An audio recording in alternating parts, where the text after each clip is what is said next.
Salut à tous les amis, j'espère que vous allez bien. Alors aujourd'hui on se retrouve pour une nouvelle vidéo et aujourd'hui on se retrouve pour une vidéo embellissement de la Porsche 911. Alors vous le savez, j'ai acquis cette 997 il n'y a pas si longtemps que ça et le plus gros point noir, malgré sa carrosserie qui est propre et surtout qui est d'origine, elle est blindée de micro-rayures. Donc aujourd'hui le but de l'opération c'est vraiment de la sublimer, de retirer toutes ces micro-rayures et de la rendre belle et comme un miroir. Alors déjà, ça va passer obligatoirement par une étape de nettoyage et de décontamination. Donc pour ça, on va tout simplement utiliser un pré-lavage, donc la mousse active de chez Shine. Tous les produits, je le rappelle, sont disponibles sur notre boutique officielle www.mytelgarage.fr. Ce sont des produits testés et validés et je vous mettrai tous les liens en description de la vidéo. Pour les jantes, on va utiliser la brosse à jantes ainsi que le nettoyant et décontaminant ferreux Iron 7 HD de chez Alchemy 7. Pour la partie lavage, on va utiliser un shampoing dégraissant déparafinant, appelez ça plutôt un shampoing hard, qui va permettre de remettre à plat la carrosserie. Donc le but c'est vraiment de retirer toutes les impuretés de la carrosserie, que ce soit des graisses, des cires, etc.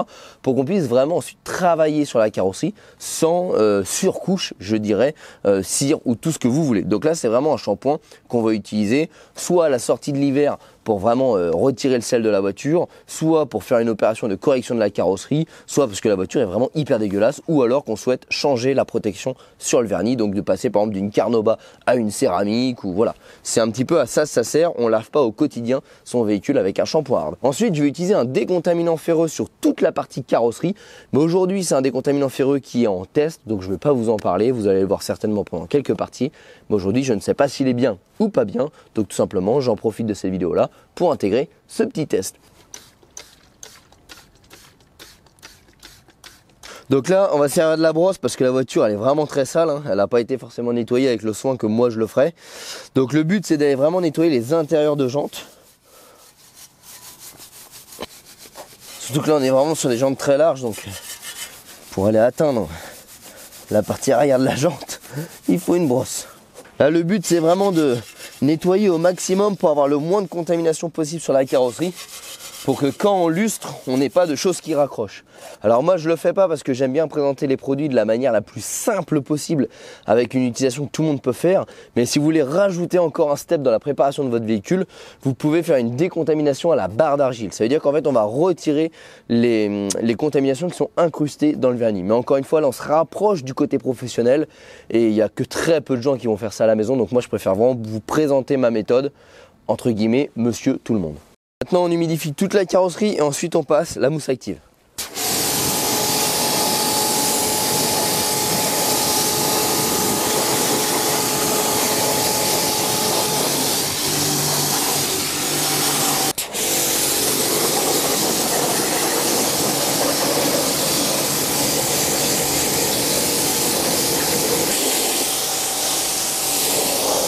Donc là par exemple on peut s'apercevoir que la carrosserie possède déjà une cire. Regardez. On voit que l'eau déperle instantanément dessus. Et honnêtement je vous l'avais dit quand on l'avait acheté, la voiture était vraiment très brillante, alors que honnêtement quand on regarde la peinture de près, elle est plutôt terne, voire même pire, complètement micro-rayée de partout. Et vous allez voir qu'avec le shampoing hard, on va retirer cette couche de protection qui a été mise sur la voiture et la voiture à la fin ne déperlera plus. Donc là pour l'instant je rince, ensuite on passe la mousse active pour ramollir un petit peu les cochonneries dessus. Donc là sur la lance Mytel Garage, vous avez des raccords rapides, hop on déclipse et on vient clipser notre canon à mousse. Donc la lance je le rappelle est également dispo sur notre boutique si vous le souhaitez. Et là directement on arrose avec la solution.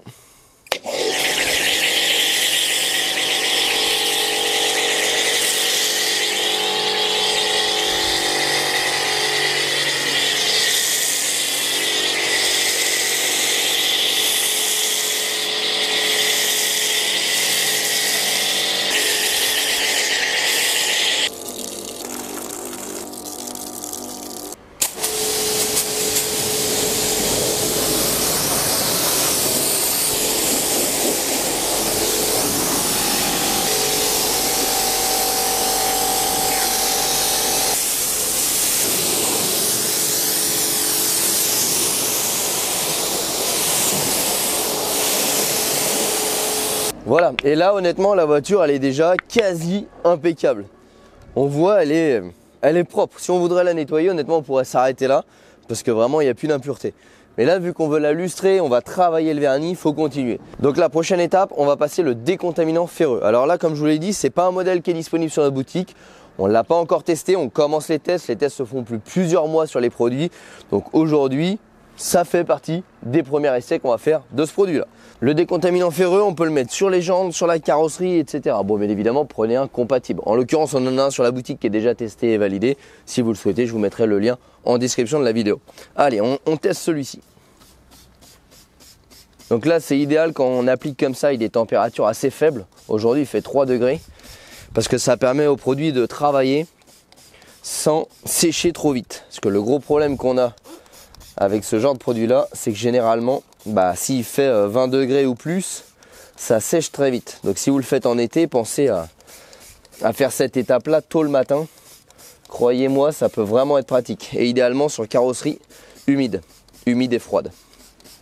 Donc là, le but du décontaminant ferreux, pour ceux qui se posent la question, en fait, c'est de dissoudre les contaminants ferreux, donc les contaminants à base de fer, du vernis de la carrosserie. Alors certains vont se dire, mais comment on peut avoir du fer dans le vernis? Et par exemple, la poussière de plaquette qui est à base de métal, quand elle chauffe et que vous freinez, elle vient s'incruster dans le vernis avec la température de la plaquette. Et ça va venir s'incruster en fait dans le vernis. C'est à ça que sert le décontaminant ferreux. Et après, comme je vous l'ai dit, on peut rajouter la clay bar avec la décontamination à base d'argile. Et bien évidemment, si on a du goudron, il faudra impérativement le retirer avant de lustrer avec un dégoudronnant. On en a également disponible sur la boutique officielle pour ceux qui souhaitent. Je pourrais vous mettre également le lien en description. Donc maintenant, c'est parti, on passe à l'étape d'après. Rinçage et lavage au shampoing hard.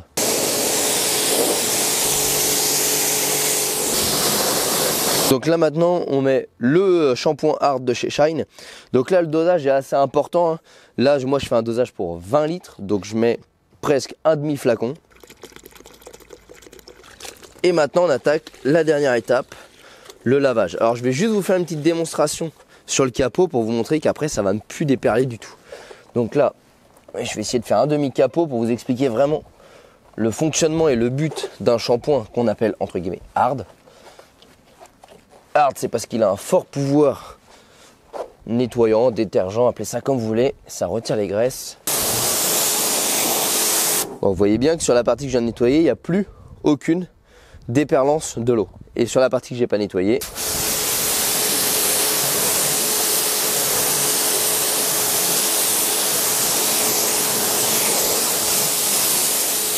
voilà, là je pense que c'est parlant. Carrosserie décontaminée, retirée de toute protection. Et carrosserie, comme on l'avait juste avant. Et là on voit bien, celle-là elle brille bien alors que celle-là elle est totalement mate.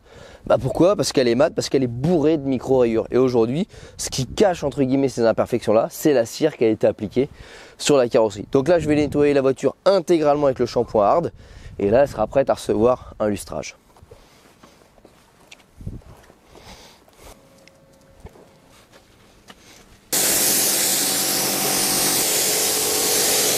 Et là, on peut bien voir qu'il n'y a plus aucune déperlance sur la carrosserie. Vous voyez, il y a un film d'eau complet maintenant. Donc là, c'était vraiment le but recherché de remettre à nu la carrosserie.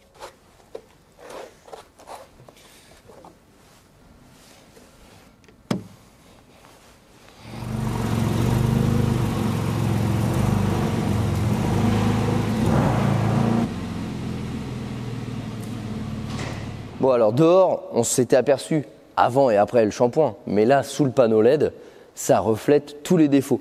Donc rapprochez-vous et regardez un petit peu l'état de la carrosserie. Alors il n'y a rien de grave comme je le dis, ça ne nécessite pas de peinture, mais il y a un énorme boulot de lustrage, d'embellissement de la carrosserie. Là vous voyez c'est rempli de micro-rayures. La bagnole elle en est blindée. Parce que la peinture elle a 15 ans, elle a subi certainement des gens qui ne savaient pas trop laver, donc qui prenaient une éponge, qui lavaient directement. Elle a certainement subi des lavages au rouleau. Elle a certainement subi les affres du temps, donc les essuyages vite fait pour que ce soit un petit peu joli quand quelqu'un veut l'avoir. Sauf que voilà ce que ça fait sur le véhicule. Donc il y a vraiment des précautions à faire quand on lave une voiture. Déjà éviter les rouleaux. Si vous lavez à la main, pensez, si elle est vraiment très sale, à faire un pré-shampoing. Donc avec la mousse active, ça va permettre de ramollir un petit peu les saletés. Quand on lave, on commence toujours par le haut et on descend et on termine par les jantes et les bas de caisse, puisque c'est les endroits les plus sales. Parce que vous imaginez bien, si vous prenez votre gant et vous faites comme ça, votre merde que vous avez ramassée là, et que vous refaites ça derrière, et ben, tous les petits graviers vont venir créer de l'abrasion sur la carrosserie. Et ça fait toutes ces lignes qu'on peut voir ici, ces rayures tout le long comme ça quand on lave la voiture. Bon alors maintenant, pour s'attaquer à la partie lustrage, deux choix s'offrent à vous sur les produits qu'on a validés. Vous avez la marque Manzerna qui a un excellent rapport qualité-prix, et vous avez le Sonax qui est plus cher mais qui est encore mieux en termes de qualité. Aujourd'hui, c'est le Sonax que je vais utiliser. Vous l'avez en petit flacon, grand flacon. En termes d'utilisation, c'est super simple. Il y a des règles à respecter. Mais tout le monde peut appliquer ces règles-là à partir du moment où on prend 2 secondes pour lire l'étiquette. Vous voyez ici, c'est super bien fait. On a cut, donc ça c'est la coupe. Ça veut dire que c'est l'efficacité abrasive pour essayer de descendre le vernis. Et ensuite, vous avez brillance. La brillance, tout le monde sait ce que c'est la brillance. Donc là, on va voir que celui-ci va être beaucoup abrasif, mais va très peu faire briller. Ensuite, on a celui-ci qui va être pas trop mal en abrasif et qui va faire pas trop mal briller. Et ensuite, on a celui-ci qui va faire que briller presque. Donc, vous l'avez compris, ici, on va vraiment travailler le vernis. Ici, si la voiture est vraiment plutôt en bon état, on va pouvoir appliquer que celui-ci. En toute transparence, on aura vraiment un très beau résultat. Mais aujourd'hui, nous, vu l'état de notre carrosserie, on va surtout appliquer ces deux-là. Donc, on va vraiment attaquer le vernis avec le Cut Max, mais on aura du coup une brillance plus faible. Donc, on viendra remonter la brillance avec le Cut Finish qui, lui, va du coup redonner toute la brillance à la voiture. Pour les plus maniaques, vous pouvez utiliser les trois. Personnellement, c'est très rare que je le fasse. Ça dépend vraiment de la carrosserie. Elle aurait été moins abîmée, j'aurais certainement fait que celui-ci. Quand je veux vraiment mettre un petit coup de propre, je mets que celui-ci. Par exemple, la Mégane, elle est très belle. Un petit coup de ça, c'est très bien. Aujourd'hui, on ne peut pas en dire autant de la 911. En termes d'application, vous avez des pads. Vous avez 3 couleurs. Le rouge qui est le plus abrasif, donc là avec la mousse la plus dure. Ensuite, vous avez le vert qui est moyennement abrasif et vous avez le noir qui lui n'est pas du tout abrasif. Je trouve les flacons de Sonax super bien faits. Derrière le flacon, vous avez le mode d'emploi. C'est-à-dire, vous avez le pad qu'on peut utiliser. Donc là, en l'occurrence, ici, nous conseille soit le rouge, soit encore plus abrasif, la peau de mouton. Ensuite, on va vous dire la vitesse qu'il faut utiliser sur la machine pour éviter de brûler le vernis, puisque là, on est sur un produit abrasif. Donc, plus on va tourner vite, plus on va créer de l'échauffement et plus on peut brûler le vernis. Brûler le vernis, ça veut dire quoi? Ça veut dire qu'après, on va avoir des traces de machine un petit peu partout. Donc, c'est très compliqué à retirer ensuite. Donc, vraiment faire attention. Et ensuite, on a la pressure. Alors, pressure, c'est quoi? Mon anglais est pourri, c'est la pression. La pression qu'on va venir appliquer sur la machine. Donc en gros, la machine, vous mettez le pad, vous réglez la vitesse. Alors, pour ceux qui n'ont pas la vitesse comme moi sur la machine, donc des machines un petit peu moins chères, généralement sur la notice, vous avez vitesse 1, 2, 3, 4 et sur la notice, vous avez le nombre de tours qui correspond à la vitesse de votre machine. Donc pensez à prendre 5 minutes également pour regarder ça. Si vous respectez tout ça, il n'y a pas de problème. Par contre, si vous utilisez des pads trop abrasifs, que vous restez trop longtemps sur le même endroit, que vous allez pouvoir tourner trop vite ou mettre trop de pression, vous allez pouvoir détruire la peinture de manière irréversible. C'est-à-dire que vous allez descendre le vernis jusqu'à atteindre ce qu'on appelle la base de la peinture. Et là, c'est mort. Donc prenez 5 minutes, le temps de lire votre machine et quel pad il va falloir, avec quel produit pour l'endroit que vous allez traiter sur votre voiture. En l'occurrence, je pourrais avoir un capot qui est vraiment très abîmé comme là et avoir une aile qui sort fraîchement de peinture où du coup, je n'ai pas besoin de correction. J'aurais juste appliqué un coup de brillant pour homogénéiser. Donc voilà, prenez le temps d'analyser la surface, de lire les notices et d'appliquer correctement le produit. Maintenant, pour le plaisir et pour vous montrer un petit peu l'efficacité de ces produits-là, je vais faire un petit coin sur le capot et vous allez voir, c'est dingue. Donc là, l'avantage du produit Sonax également, c'est qu'il dégage que très peu de poussière, contrairement au Manzerna qui lui va avoir plutôt tendance à faire de la poussière. Après, encore une fois, il y a une différence de prix, c'est pour ça qu'aujourd'hui on a les deux sur la boutique pour qu'il y en ait pour tout le monde. Comme ça, je vais vous montrer toutes les étapes et ensuite moi je vais travailler sur toute la carrosserie, on vous fera des belles images parce que là je pars à peu près pour 3 jours de boulot. Ouais, on se rend pas compte comme ça à la caméra, mais si on fait les choses bien, c'est 3 jours de boulot. Alors sur la première étape, on gave un petit peu le tampon pour pas qu'il soit trop sec. Et ensuite, on met que quelques petites noisettes. On va commencer à 1000 tours. Alors on applique le produit comme ça de manière homogène. On passe tout doucement pour l'étaler.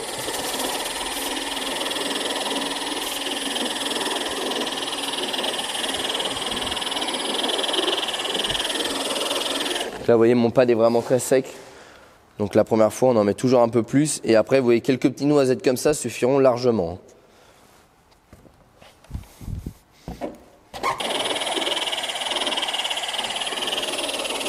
Là, on applique de manière homogène.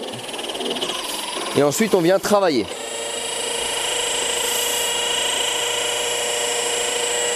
Donc avec une légère pression, 2 à 5 kg, je rappelle.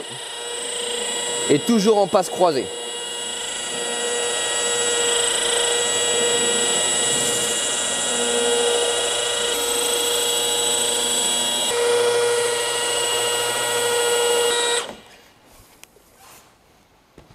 Ensuite, on prend une microfibre propre. On vient essuyer le surplus. Et là, déjà, on va avoir une peinture beaucoup plus belle, brillante et entre guillemets corrigée. Après, c'est un travail de patience. Ça demande des heures et des heures et des heures. Et plus vous allez y passer des heures, et plus le résultat sera joli. C'est pour ça qu'un résultat proche du 100% de perfection, ça prend largement une semaine. C'est pour ça que les gens généralement râlent de ce genre d'opération-là parce que c'est cher. Mais franchement, vous ne vous rendez pas compte le nombre d'heures que les mecs y passent. Voilà, donc moi je me contenterai de ce niveau de finition-là. Donc c'est-à-dire que je n'ai plus aucune micro-rayure. J'ai que les micro-rayures les plus profondes. Donc là, on peut en voir une, par exemple, apparaître ici, une ici, une ici. Mais de vous à moi, faire un 100%, c'est bien pour des voitures de collection qu'on sort jamais. Faire un 100% sur un daily, le problème, c'est que vous allez la sortir au premier lavage, vous allez en avoir. Donc du coup, est-ce que c'est nécessaire de passer 5 jours de plus que les 3 jours pour obtenir un truc zéro défaut, pour faire 3 photos et au premier lavage avoir des défauts? Ou alors est-ce qu'on se contente de toucher la perfection et en fait de se dire de toute façon c'est une voiture qui roule tous les jours, donc au premier lavage on aura ce genre de défaut. Moi c'est personnellement la façon que j'ai de penser. Donc là on pourrait penser que c'est bien brillant, mais en fait c'est terne. Si vous mettez, là si je referais un carré où je reproduirais exactement la même chose et que là je passerais une passe de finish, vous verrez qu'en fait ici ça brille pas. Mais là pour vraiment vous montrer le avant-après, je vais terminer ce petit carré là avec le finish et vous allez voir le rendu, c'est dingue. Donc là on prend le pad noir, le cut finish.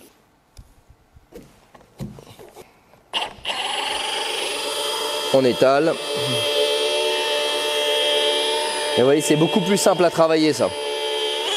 Et c'est parti.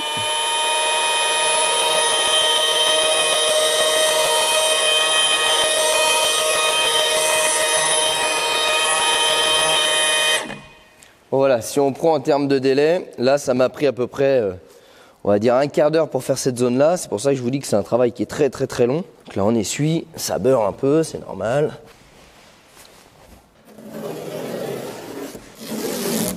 Et là généralement, vous redécouvrez la couleur d'origine de votre voiture. Et là vous voyez, je suis pas au zéro défaut. Et pourtant, là on a un noir et là on a l'impression qu'on a un gris. Faites glisser le néon comme ça et vous allez voir, ça n'a plus rien à voir.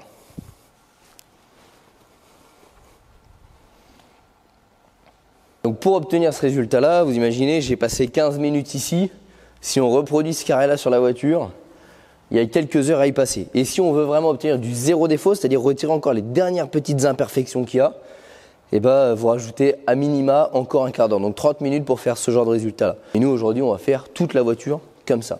Donc c'est parti, on attaque, on part pour 3 jours, on va vous faire des petits accélérés, des petites prises de vue, peut-être des prises de parole. Et puis on se retrouve pour la pose de la céramique après.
Ouais bien les amis, ça y est, ça se termine pour le lustrage et la correction des défauts de la voiture. Donc comme je vous ai dit au début, on est sur une correction je dirais à 90%. Donc on a effacé tous les tourbillons, on a effacé les 3/4 pour pas dire 90% des rayures.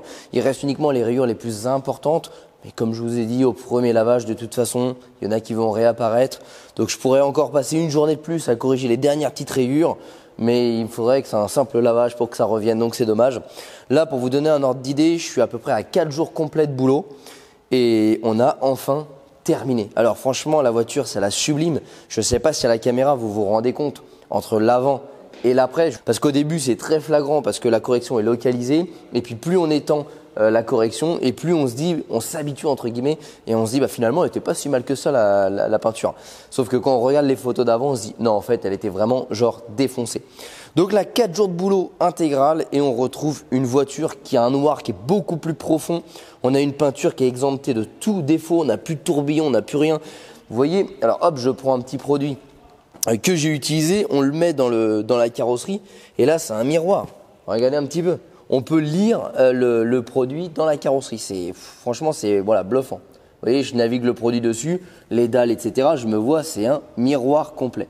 Là, c'est vraiment magnifique. Ça fait plaisir. Alors honnêtement, il y en a qui adorent faire ça. Franchement, je ne sais pas comment ils font. Moi, je déteste faire ça. Mais c'est quand même quelque chose qui, au final, est super satisfaisant. Je trouve que c'est chiant à faire. Mais par contre, quand tu vois la voiture à la fin, tu fais waouh. J'ai l'impression d'avoir une voiture genre qui sort de concession. Elle est vraiment genre magnifique. Tu as l'impression que tu vas la prendre pour la première fois. C'est les premiers kilomètres. C'est waouh. Je me lasse pas de la regarder. C'est magnifique. Là, on a la belle lumière qui reflète dessus. On a un noir qui est beaucoup plus brillant, beaucoup plus profond. On n'a plus de défauts sur la carrosserie. Je trouve même qu'on a les optiques qui ressortent. L'échappement chromé ici, on a l'impression que maintenant, je sais pas, il brille dans le pare-choc. Ça ressort. Je sais pas, ça amplifie vraiment les courbes de la voiture. Je trouve que c'est vraiment incomparable.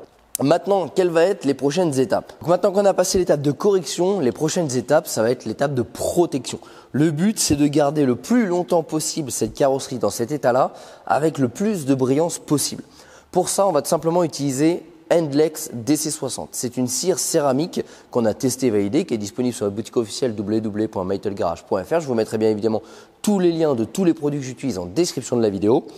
Et ça va permettre de faire une couche de protection à base de céramique. Donc c'est clairement une vraie céramique. Il faut utiliser des gants, un masque, etc. quand on l'applique parce qu'elle est vraiment violente. Mais l'avantage de la Handlex DC60, donc qui je le rappelle est garantie jusqu'à 3 ans, permet tout simplement une application ultra facile. Contrairement à des céramiques qui sont parfois professionnelles, très dures à appliquer, où il faut vraiment un niveau de professionnalisme élevé, avec ça, n'importe qui peut l'appliquer. Sous certaines conditions, c'est-à-dire avoir un véhicule propre et parfaitement sec, ne pas le faire en plein soleil et ne pas le faire par moins 10 degrés. Si vous respectez ces 4 conditions, du coup, tout le monde est capable de le faire. On va prendre des microfibres, on va appliquer sur une microfibre, on va passer en passe croisée, on laisse quelques secondes sécher, on essuie avec une microfibre propre. La seule contrainte, c'est qu'il ne faudra pas que le véhicule soit soumis à de l'eau pendant 12 heures. Bon, si vous avez un garage, top, vous pouvez la laisser au garage pendant 12 heures. Si vous le faites dehors, assurez-vous d'avoir une météo qui pendant 12 heures ne présente pas de pluie. Mais en tout cas, c'est un produit qui est génial, qui est pas cher. Avec un flacon comme ça, vous faites au bas mot 3 à 4 Porsche de cette taille-là. Vous faites sans aucun problème 2 berlines ou 2 SUV avec un pack comme ça. Avant d'appliquer la DC60, il faudra préparer la peinture. Donc là, vous allez me dire, oui, on l'a déjà préparée. Oui, on l'a préparée pour corriger ses défauts. Mais en fait, dans les polishes, vous avez des graisses. Ça permet tout simplement d'éviter que ça chauffe. Là, on a beau l'avoir essuyé, etc., il y a toujours des graisses. Donc en fait, avant d'utiliser la Handlex DC60, il faudra toujours utiliser le Paint Prepare. C'est quoi? C'est un IPA, donc c'est un alcool tout simplement pour les carrosseries, qu'on va venir appliquer dessus, qui va permettre de dégraisser la carrosserie avant de lui appliquer la céramique. Sinon, si on ne fait pas cette étape-là, eh bien, tout simplement, la céramique ne va pas bien accrocher dessus et au lieu de durer 3 ans, elle durera peut-être que 1 an. Donc voilà, la préparation est importante, mais c'est hyper simple. C'est aussi simple que de nettoyer vos carreaux.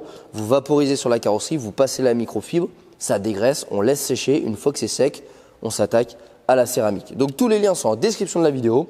Les amis, je reprends un lot de microfibres propres et on attaque le dégraissage avec le Paint Prepare et ensuite la pose de la céramique avec la Handlex DC60. Donc là, on vaporise, hop, sur la carrosserie. Là, cette fois-ci, je prends une microfibre haut de gamme qui est dispo sur notre boutique pour éviter toute rayure potentielle sur la carrosserie, étant donné qu'on a terminé de corriger, donc ce serait dommage de maintenant faire des rayures. Et là, on vient passer partout, absolument partout, sur toutes les surfaces qu'on va traiter, donc y compris les vitres, parce que la NLEX DC60, vous pouvez la mettre sur les vitres, il n'y a absolument aucun problème.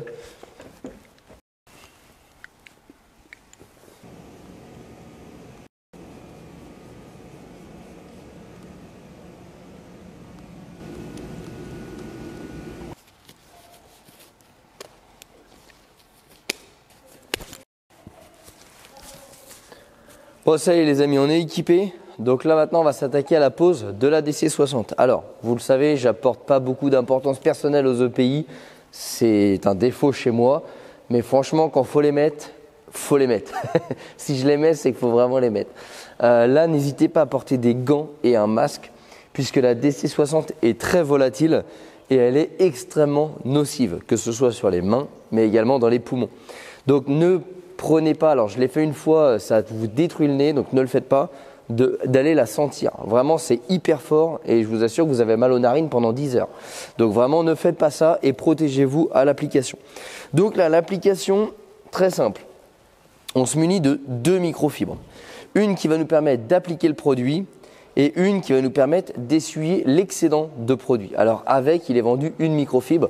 Moi, je vous conseille vraiment d'en utiliser 2 pour éviter au maximum les traces. Pour l'application, moi j'aime bien ce genre de travail-là, de le faire 1, 2 ou 3 éléments à la fois pour éviter de m'étaler et de perdre des endroits. Donc là, en l'occurrence, je vais faire face avant. Je vais venir essuyer ma face avant, je vais faire mon latéral, je vais venir essuyer mon latéral, je vais faire l'arrière, je vais essuyer l'arrière et ainsi de suite, vous avez compris. Donc pour l'application, 2 possibilités. Soit vous faites des grandes surfaces, vous vaporisez sur la surface et vous venez appliquer en passe croisée comme ça votre produit. Soit vous pouvez l'appliquer directement sur la microfibre, ce qui permettra d'éviter des éclaboussures, notamment sur des parties plastiques, etc., de les oublier et qui pourraient produire tout simplement des traces. Et toujours appliquer en passe croisée. Ça permet quoi? La passe croisée permet d'avoir du produit absolument partout de manière homogène. Donc là, vous voyez, on passe comme ça. Ça dépose vraiment un film gras dessus. Tac. Et là, on repasse en passe croisée comme ça. Voilà.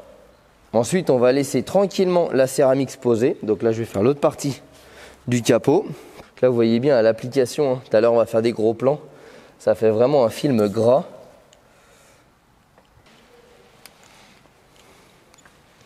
Donc pendant que ça commence à sécher ici, moi, je vais faire mon pare-choc.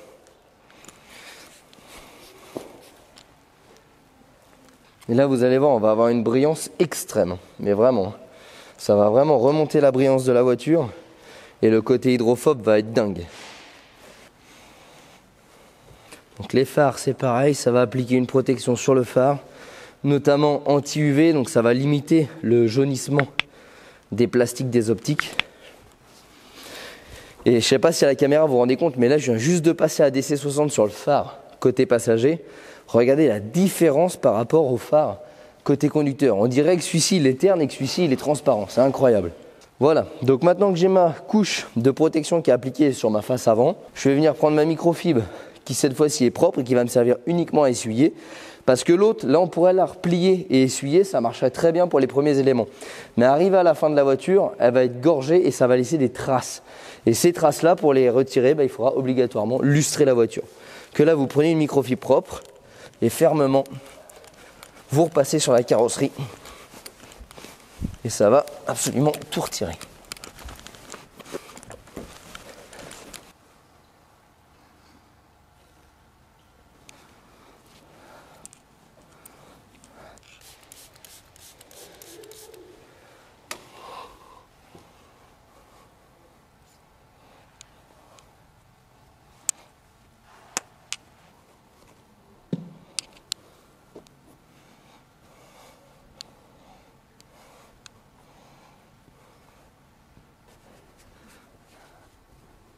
Bon, eh bien les amis, ça y est, c'est terminé. Donc là, pour vous donner un ordre d'idée, la pose de la céramique, ça m'a pris 30 minutes.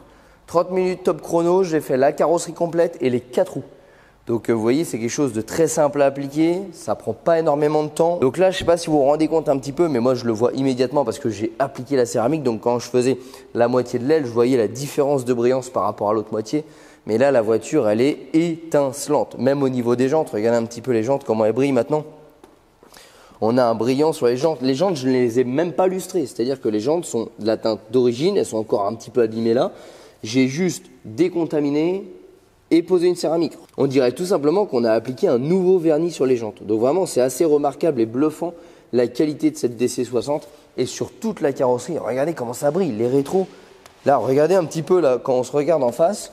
Si on filme la portière, je pourrais continuer cette petite vidéo en vous parlant comme ça, tellement que c'est impeccable, un miroir. Donc là, en contrainte, eh ben, on a tout simplement 12 heures sans mettre à l'eau. Donc tout simplement, s'il fait beau, on pourrait prendre la voiture, aller rouler, mais il ne faudrait pas qu'on roule sous la pluie, par exemple. Voilà, c'est vraiment les 12 heures qui sont les plus importantes. Et ensuite, on ne doit pas laver le véhicule pendant 48 à 72 heures selon tout simplement la température extérieure. Donc on peut avoir des projections d'eau, on peut avoir de l'eau, mais on ne peut pas avoir de savon. Donc nous les amis, on va la laisser sécher pendant 12 heures pour vous montrer un petit peu l'efficacité de cette DC60 là avec l'eau. En fait, on a vraiment l'impression qu'elle va rejeter l'eau. C'est-à-dire qu'à partir du moment où vous allez mettre du liquide sur la carrosserie qui a une DC60, je ne peux pas vous donner la meilleure impression qu'en fait, on a l'impression que genre la carrosserie, elle rejette l'eau. Et vous avez une carrosserie qui reste sèche. Donc vraiment, c'est magnifique et j'adore faire cette démonstration-là. Donc je vais la faire dans cette vidéo-là. Donc les amis, je ne clôture pas. Je vous dis à dans 48 heures pour moi. Pour vous, c'est juste à la suite.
Bon les amis, ça y est, on se retrouve dehors. Donc là on est 48 heures après, on en profite, il y a une petite accalmie au niveau de la pluie.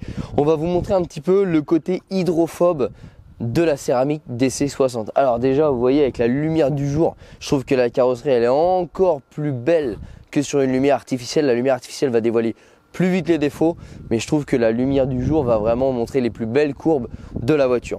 Alors le côté hydrophobe, vous allez voir, là on va reprendre une matière plastique, métal et un pare-choc peint.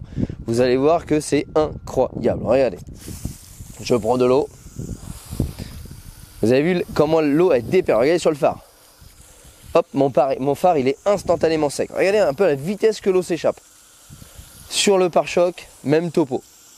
Donc là, vous imaginez qu'en même temps vous roulez, vous avez le flux d'air de la voiture, bah, votre voiture elle est tout simplement sèche.